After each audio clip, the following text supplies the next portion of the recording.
Hi guys, আজি মাঘৰ বিহু এয়া মাঘৰ বিহুৰ প্ৰথম পুৱাতে আমি মাছ ধৰিলো পুখুৰীৰ পৰা মাছ ধৰি এতিয়া আমি ৰন্ধা বঢ়া কামত লাগি আছো এফালে মাছ কাটি আছে আমায়ো আৰু মই এতিয়া কৰি আছো গাহৰি মাংস বনাই আছো গাহৰি মাংস কেনেকৈ বনাইছো আপোনালোকক দেখাইছো ব্ৰেক কেনেকৈ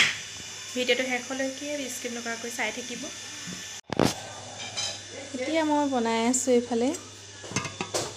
গাহৰি মাংস গাহৰি এতিয়া মাংসটো হৈ গৈছে তেল বিঙিব ধৰিছে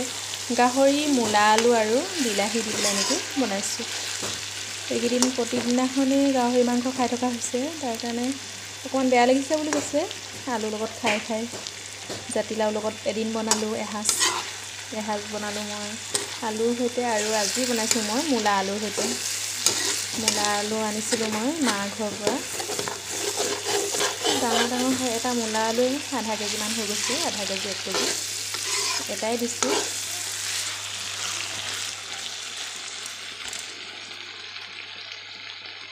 গাহৰি তেলটো মূলাত সোমাই যোৱাৰ লগে লগে খুব ধুনীয়া এটা হয়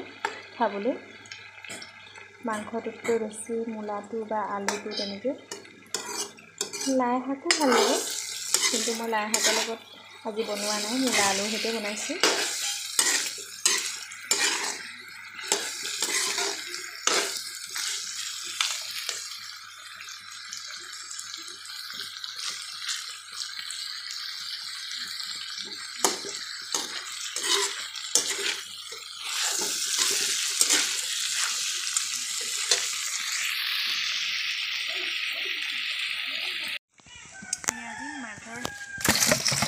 প্ৰস্তুতি চলাইছে ফুল মাছ আনতে দিছে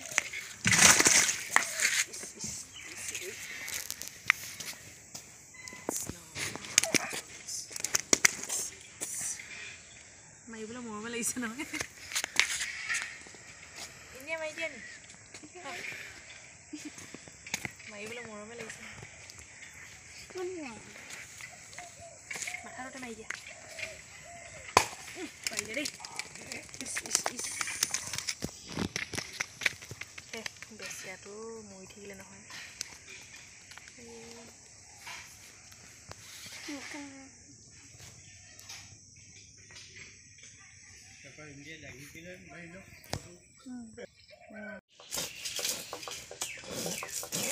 এতিয়া এয়া মাছটো চাফা কৰি আছো আমি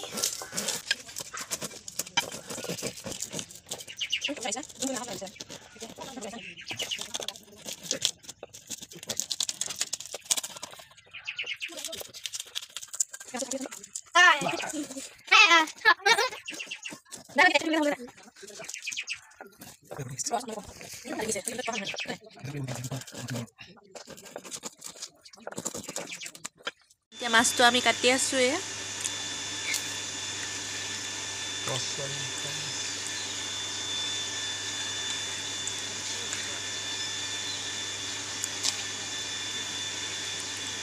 তুমি ইমান ডাঙৰ এখনে লৈ লৈছা আকৌ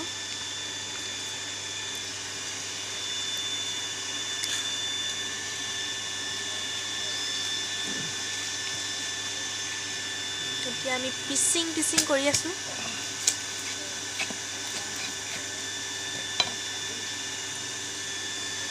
ইমানটুকু কৰিছো পিচটো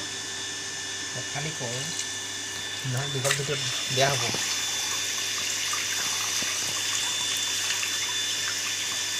ইমান ডাঠ কৰিছা অকণমান পাতল কৰি দিয়া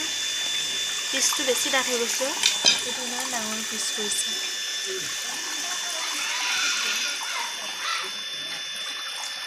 এটাকৈ আমি পিচ কৰি লৈছোঁ মাছটো যিহেতু অকণমান ডাঙৰ আছিলে সেইকাৰণে আমাৰ 20-30টামান পিচ হ'বগৈ চাগে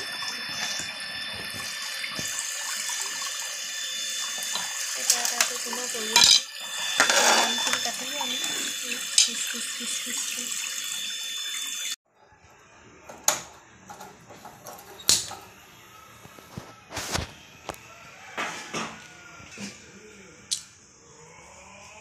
এইটো ফচুটা কয় ইমান কলাকে আহিলে যে নদিয়াই আৰু দেই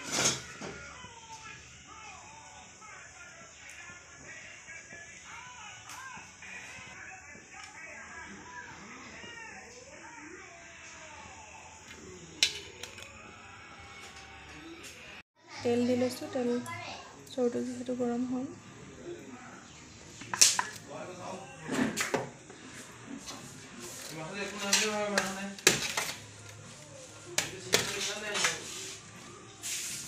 জাতিলাও আৰু মাছৰ